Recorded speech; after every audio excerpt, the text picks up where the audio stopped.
aku jualan kebab di dataran Engku Hamidah. Nah, ini jualan aku.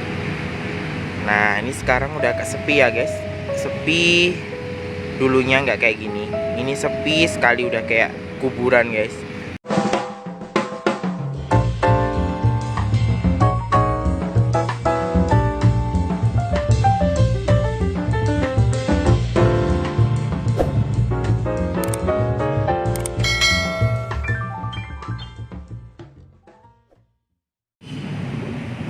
Nah, ini dari tadi saya habis buka pertama dari jam 7 sampai sekarang tuh baru ada orang yang beli satu kondok. Hari ini cuma 7.000, dua 14.000, baru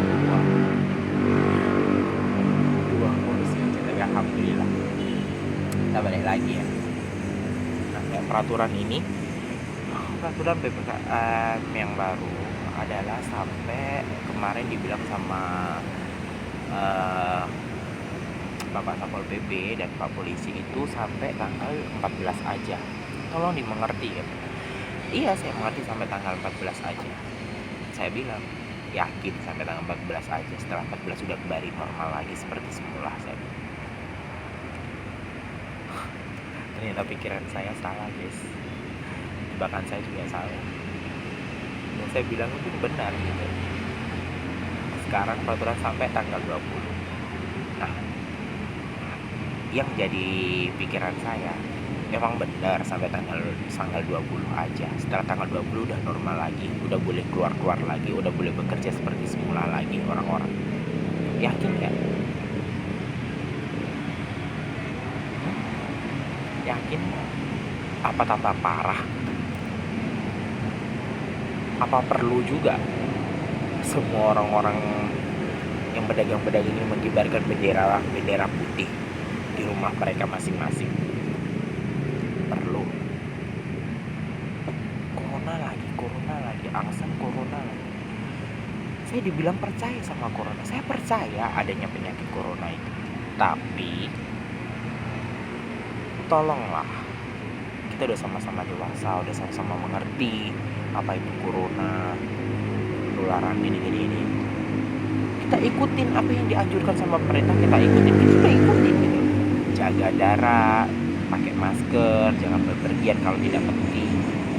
Kita seperti itu kita jaga. Kenapa kita jualan di luar ini? Karena kita butuh sesuap makan, sesuap nasi gitu. Coba kamu pikirkan rakyat kecil. Kalau mereka yang konglomerat yang punya duit, punya uang banyak, ya mana ngaruh gitu. Tengok aja kalau belanja di mall, semuanya banyak diborong semuanya. Kita cuma nengokin aja guys, di rumah, di TV, di internet, di sosmed, kita cuma ngikutin. Ya Allah, enak kali ya mereka bisa belanja segitu banyaknya. Sedangkan kita cuma makan di rumah, berharap bisa makan besok aja udah bersyukur. Bisa makan untuk besok aja udah bersyukur. Coba mikir, semua berita corona, orang ngomong sana sini corona. Saya tuh sampai kayak diteror sama corona, kayak dihantuin sama corona gitu. Segitu parahnya, sampai corona itu mengalihkan semua berita yang lain itu nggak ada corona. Kalian pikir nggak? Saya pun bingung. Kenapa corona itu yang orang meninggal kena corona hanya di rumah sakit? Di sawah nggak ada orang corona. Kuli bangunan nggak ada orang corona meninggal. Kuli bangunan meninggal lagi bekerja kena corona. Bapak Parjo ini meninggal di sawah, dicek ternyata dia corona. Nggak ada. Ibu-ibu lagi masak kena corona mati. Nggak ada. Lagi bekerja di pasar, jualan kena corona, meninggal. Nggak ada. Semua yang meninggal itu di rumah sakit, dan itu divonis semua corona. Nggak ada lagi jantung, nggak ada lagi itu kolesterol, nggak ada lagi itu gula, nggak ada lagi itu penyakit ginjal, nggak ada lagi semua yang lain-lain itu nggak ada. semua itu corona. Coba kalian pikir, kalian suruh orang-orang kecil kayak gini di rumah, gak boleh jualan, cuma sampai jam 8 doang. Kamu tahu nggak kalau mereka itu jualan dari jam berapa? Kalau hanya mereka jualan dari jam 8, apa jam 7, apa jam 4, terus jam 8 malam mereka suruh tutup. Dapat berapa tuh? Nggak dapat. Syukur-syukur dapat untuk makan besok, udah bersyukur. Tolonglah please. Kesadaran kalian masing-masing. Kalau kalian bikin peraturan seperti ini, tolong kasih solusi juga untuk orang-orang miskin kayak saya ini, pedagang-pedagang kaki lima yang membutuhkan rakyat-rakyat yang terzolimi ini. Pikirkan, bantuan subsidi pun gak ada. Coba, gak boleh jualan.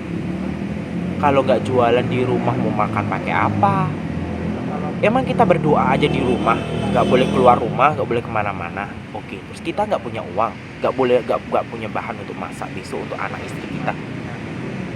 Coba, terus kita suruh berdoa, ya Allah, berikanlah aku uang 100 miliar supaya aku bisa bahagia, keluargaku bisa makan, bisa ini. Ketika kamu berdoa itu langsung jatuh uang 100 miliar itu di depan kamu. Jangankan 100 miliar, 50 ribu aja kamu berdoa, emang langsung jatuh uang 50 ribu itu di depan kamu, dikasih sama Allah? Enggak kan? Kalian harus berusaha. Cara berusaha kayak mana? Jualan, keluar. Tapi di luar kita mau jualan, kita diusir, kita disemprot. Gak boleh, dimarah, dibentak-bentak, serasa kayak maling, kayak teroris. Kita gimana? Coba. Kalau ajaran Pak Ustadz, ajaran Pak Kiai, kalau kita kesusahan, kita pasrahkan semua sama Tuhan, sama Allah. Kita pasrahkan. Tapi kalau kamu cuma berdoa, gak berusaha, ya akan keluar kamu dari lingkaran kesengsaraan itu, lingkaran kesusahan itu. Akan keluar kamu dari situ. Gak mungkin. Kalau kamu cuma berdoa aja, siapa kamu? Yang kita udah jungkir balik di luar, kita nyari itu, kita masih terlilit hutang, masih kita banyak utang, masih kita harus bayar ini bayar itu. Apalagi nggak sama sekali.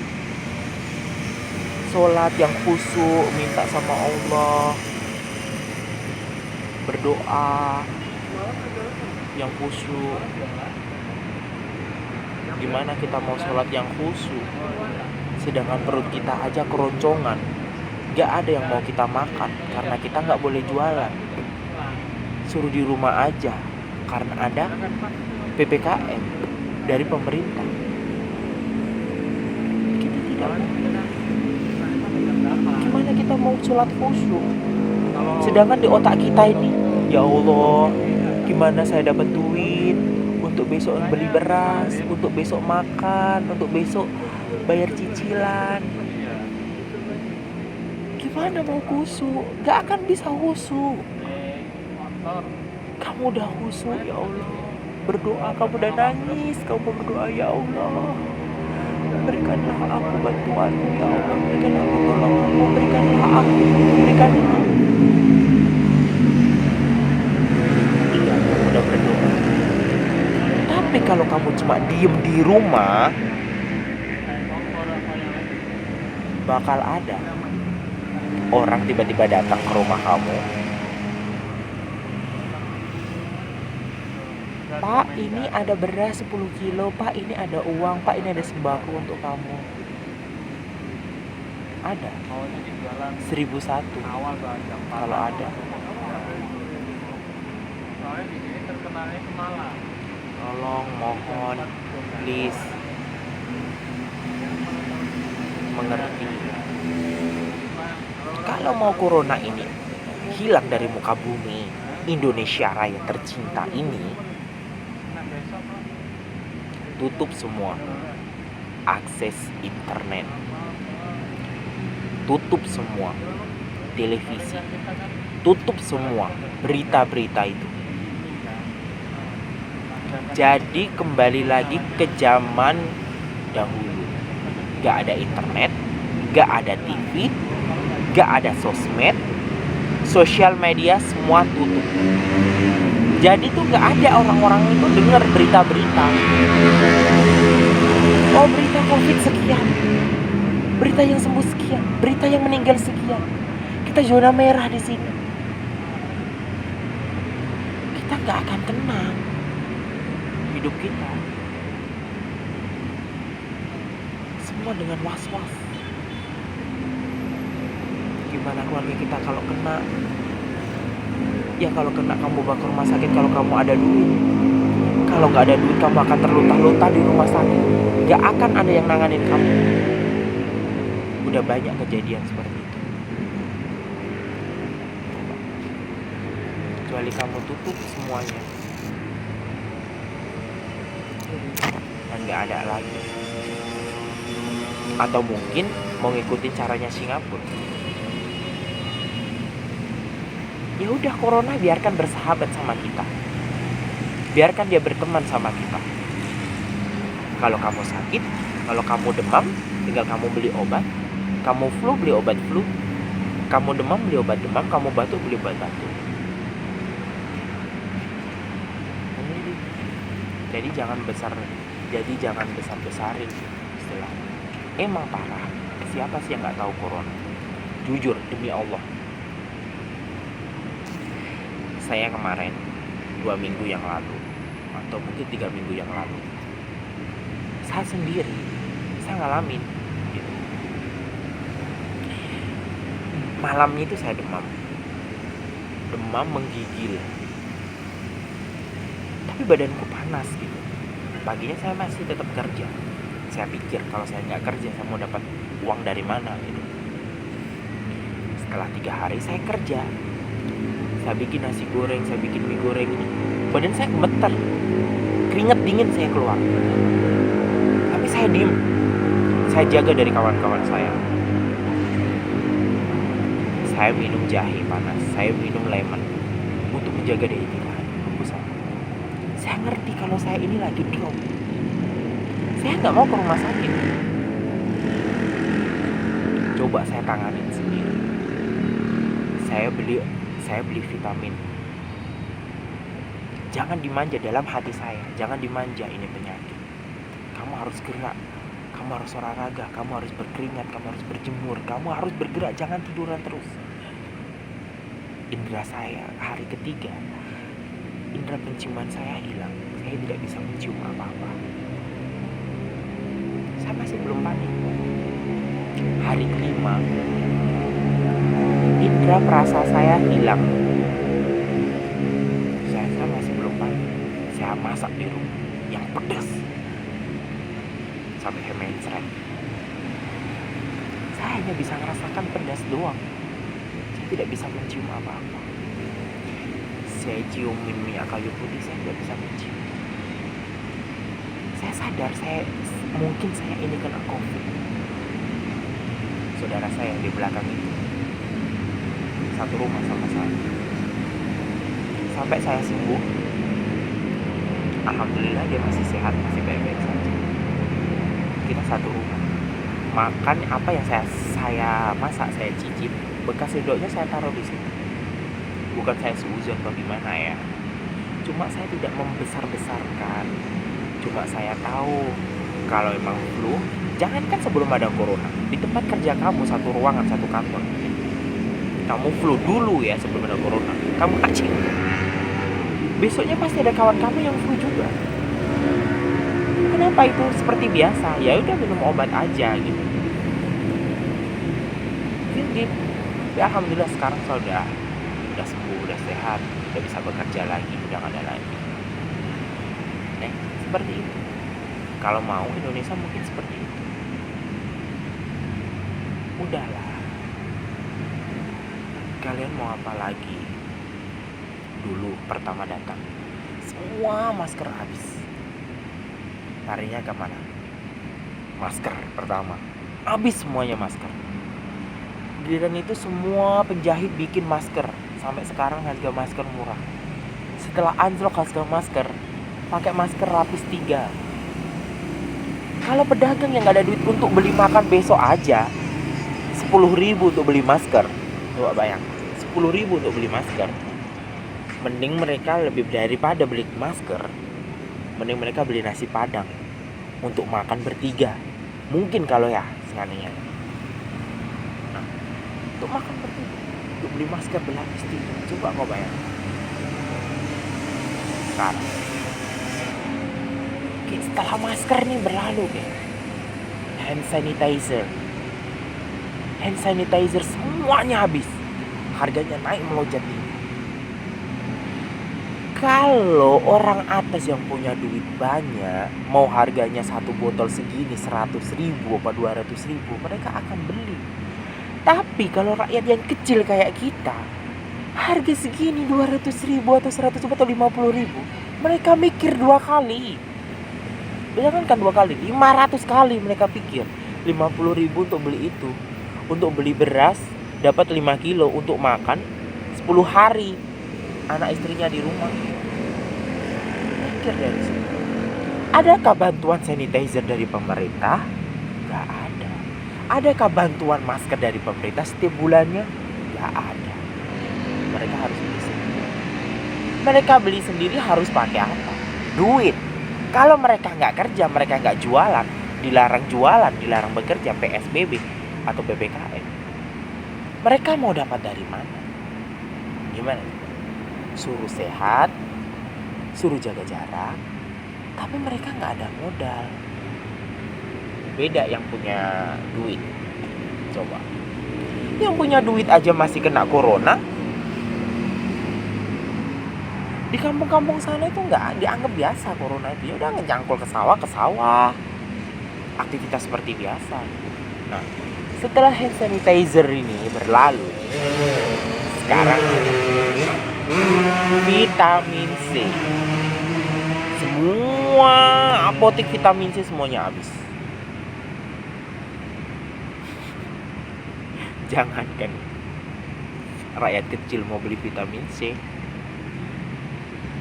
buat makan besok aja udah bersyukur kalau udah ada, ya kan? Nah, vitamin C sekarang nih beludak sekarang. Udah ada lagi di minimarket atau di mana, Alfamart, Indomaret, semuanya udah ada. Dan berbagai macam jenisnya vitamin C. Mau harga murah sampai harga mahal ada. Setelah ini berlalu, guys, ini masih berlanjut lagi. Dulu masih ingat nggak? Dulu banget APD. Semua pakai APD, susah cari APD sampai nyari. Sampai saya masih ingat itu. Bunda Ana Avanti sampai dia bikin semua karyawannya suruh bikin APD, dikasih semua ke rumah sakit. Itu dukungan dari Bunda Ana Avanti. Apakah Bunda Ana Avanti dikasih bahan untuk menjadi dari pemerintah? Enggak. Dia pakai punyanya sendiri. Mensupport pemerintah. Setelah ini berlalu ke cover. Ini udah ke cover. Udah ada sih. Ganti apa coba sekarang? Oksigen semuanya habis. Melonjak harganya. Permainan apa lagi? Masih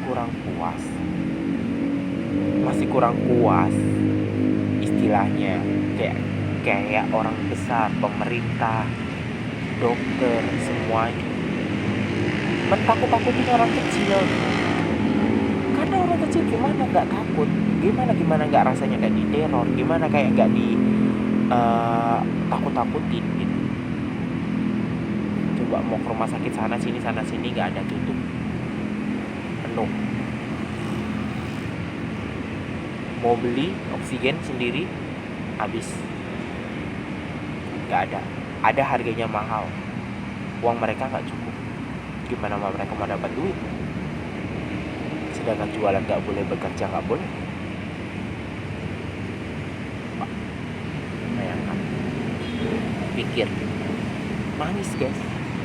Kalau kalian tahu sendiri itu, kalian rasa, nangis guys. Nangis dalam hati, merasa pikir, nangis. Kapan berlalu, kapan berlalu. Saya cuma berdoa, kapan berlalu, kapan normal lagi, kapan bisa cari nafkah yang benar lagi tanpa harus takut ini digusur. Ini saya udah dagdikdugder nih. Saya udah mikir, udah nengokin jalan raya, ada katib enggak, ada mobil polisi enggak, karena ini malam minggu. Biasanya sebentar lagi udah ada. Oke. Saya berbikin video ini bisa bertujukan, sadarlah kalian, orang-orang yang tinggi, orang-orang yang tinggi. Bagi yang orang-orang mampu, yang punya duit banyak, nggak usah lah kalian itu selain kayak makan enak di mana kalian upload. Emang itu hak kalian, saya tidak melarang, itu hak kalian. Tapi setidaknya kalian mikir nggak, di bawah orang banyak yang kelaparan, orang yang susah cari duit, cuma bisa gigit jari nengokin gini. Enak kali ya makan itu, kapan ya bisa makan?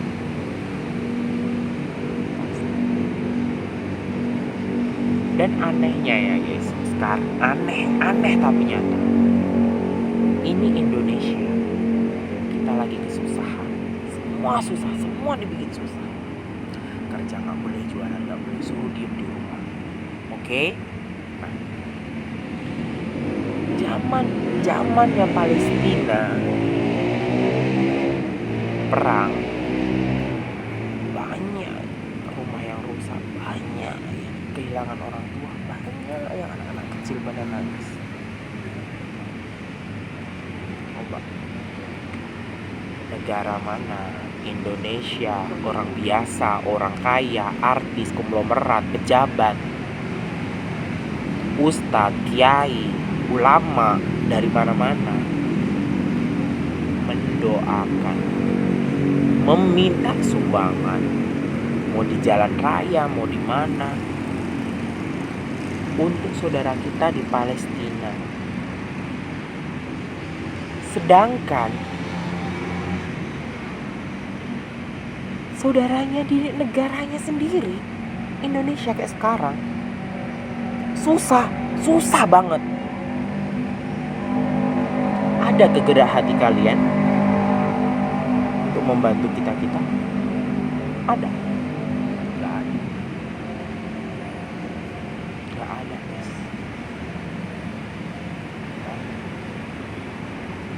Ada. Berlomba-lomba. Kalau dulu ada bencana di mana, artis berlomba-lomba menggalang dana, cari sumbangan. Come on, kalian buka hati kalian, buka memori kalian, buka pikiran kalian. Saudara kalian di Indonesia sekarang ini, pedagang kaki lima, kayaknya beritanya udah di mana-mana. Pasti kalian udah nonton, gak mungkin kalian gak nonton. Terketuk gak hati kalian untuk mendatangin mereka, untuk mengasih sumbangan ke mereka? Terketuk gak hati kalian?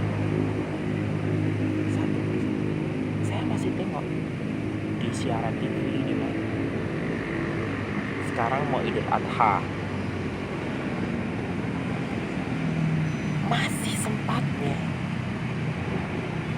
mau korban sapi berapa ratus, mau korban sapi cari yang harga yang paling mahal, yang gede.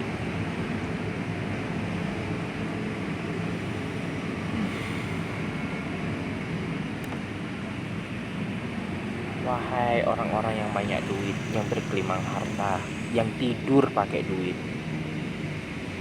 istilahnya berak kau keluar duit, buka hati kalian. Allah pun maha tahu, Tuhan maha pendengar dan maha melihat apa yang kalian lakukan. Mungkin tahun ini kalian tidak usah berkurban, tetap berkurban, tidak usah, tetap berkurban, tapi caranya beda. tidak usah beli sapi yang paling mahal atau berjuta-juta, ratus sapi atau ratus kambing kalian untuk berkorban. Situasi kayak gini tidak pas, guys. Kalau kalian kasih ke orang-orang kaum duafa, orang-orang yang nggak mampu, daging nih, bu, dapat daging dari masjid. Iya, kalau di rumahnya ada minyak untuk memasak, ada gas untuk memasak, ada bumbu untuk memasak ngasih rasa, ada nasi untuk sebagai peneman lauk. Kalau nggak ada, daging itu tidak akan berarti bagi mereka, tidak akan membuat mereka bahagia. Kenapa nggak kalian coba ganti? Mungkin kalian kasih sembako, mungkin kalian kasih rezeki duit, bisa mereka belanja keperluan yang lain. Allah maha tahu, Allah maha melihat. Pastinya toh kalau kalian mau kurban, mau bersembelih, ingat sekarang lagi PPKM, semua masjid lagi ditutup, gereja ditutup, wihara ditutup, tempat ibadah ditutup. Mau nyembelih di rumah, social distancing. Yakin mau ini sendiri? Ingat, kemon, ikutin, tolong bantu dan support orang-orang kecil. Ada sih gini, kalau aku mau berbagi, berbagi aja sesuka hati aku. Aku cuma ngasih saran, jangan sakit hati ya, jangan marah ya.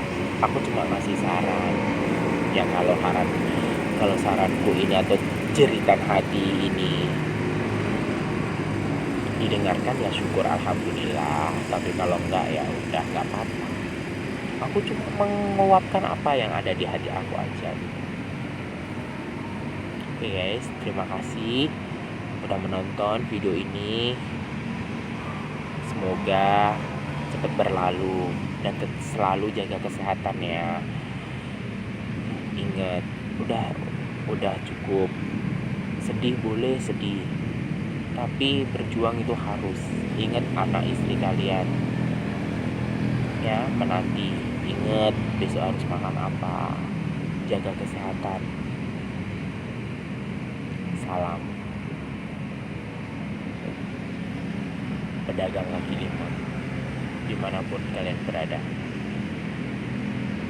Pasti kalau dengerin celotehan saya, kalau kalian sama-sama pedagang, pasti ngerasain apa yang aku rasakan. Thank you. Semoga sehat semuanya dan semoga corona cepat berlalu. Salam sehat, senyum dari hati yang paling dalam. Love you all. Bye bye.